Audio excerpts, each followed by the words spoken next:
So it's Quaker Week, which is a week when we think about what it means to be a Quaker and try to be particularly welcoming.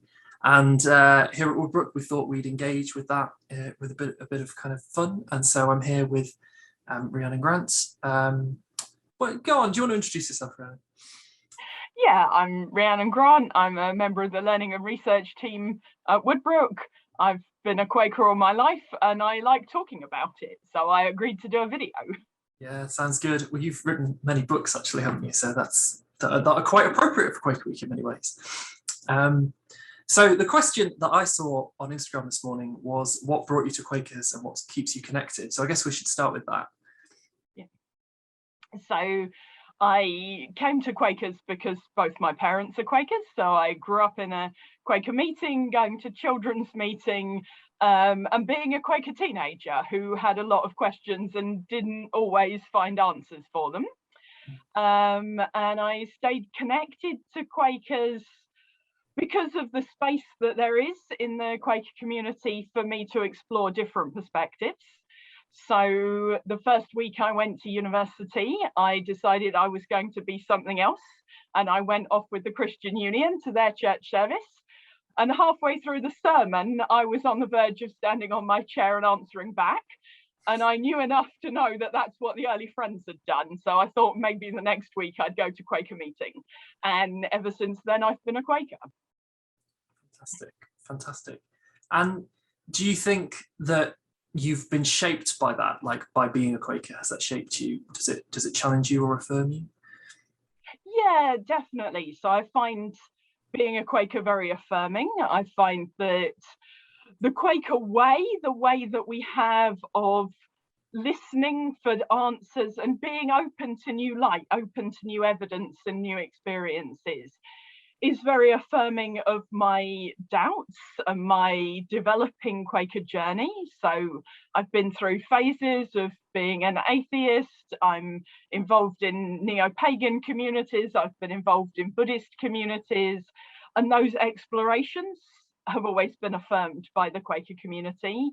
And I've always been affirmed as a whole person, as a member of the Quaker community. So Quakers have always been accepting of my sexuality, of my lifestyle choices, of my efforts to be as environmentally friendly as possible, and also of my failures in that area. And generally, Quakers have sometimes struggled to answer my questions in maybe the way that I expected them to. And sometimes I've struggled to really connect with local Quaker communities, particularly as someone who's younger. But overall, I found the Quaker community, and especially the yearly meeting level of the Quaker community, very welcoming and very affirming of me. Yeah, it sounds like you've had a mostly supportive space for kind of exploring both aspects of yourself and the world around you, which is kind of, definitely, I recognise that as something that's quite interesting, quite important, I would say. Well, one of the things that I happened to already know about is, because I was there, is that you recently had a Quaker wedding.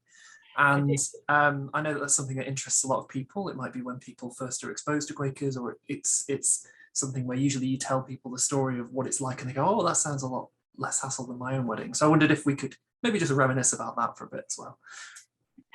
Yeah, so I think for a lot of our guests, it was their first encounter with Quakerism. I did, a while ago, I wrote a book which was meant to be an introduction to Quakerism. Quakers do what, why? And we did send that out to quite a lot of guests to help them to understand what was going on.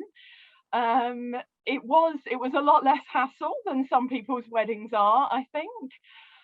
We had particular challenges because we held this wedding in April 2021, and the pandemic was very much still on at that time. And in the UK, we were under strict coronavirus restrictions.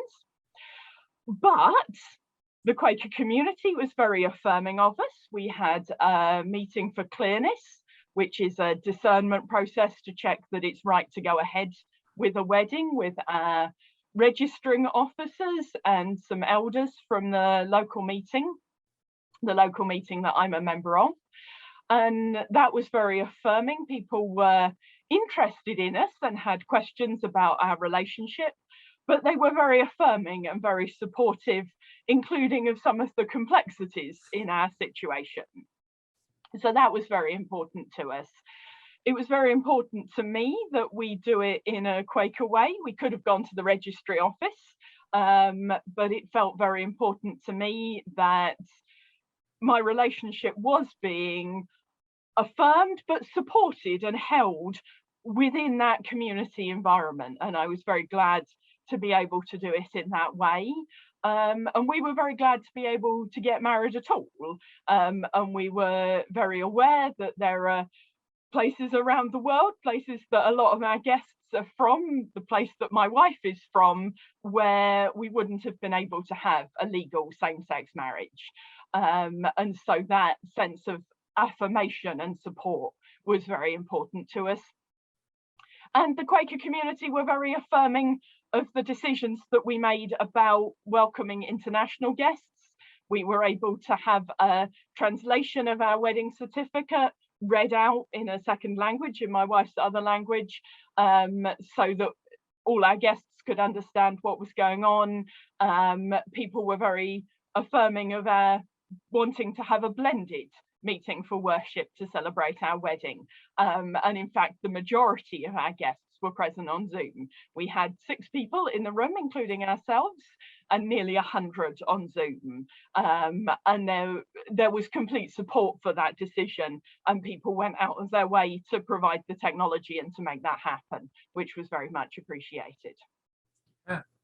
And I guess for those that don't know, a Quaker wedding is kind of just like a normal meeting for worship in many ways, except you stand up and say certain legal things at one point, and obviously people also, the worship is focused generally on the people getting married. But I mean, one of the other quirks that I find quite interesting about it is obviously everybody signs the wedding certificate at the Quaker wedding, everyone who's there, which is, I think, kind of dates back to this may or may not be recognised by the government, so let's get as many signatures as possible to make it recognised.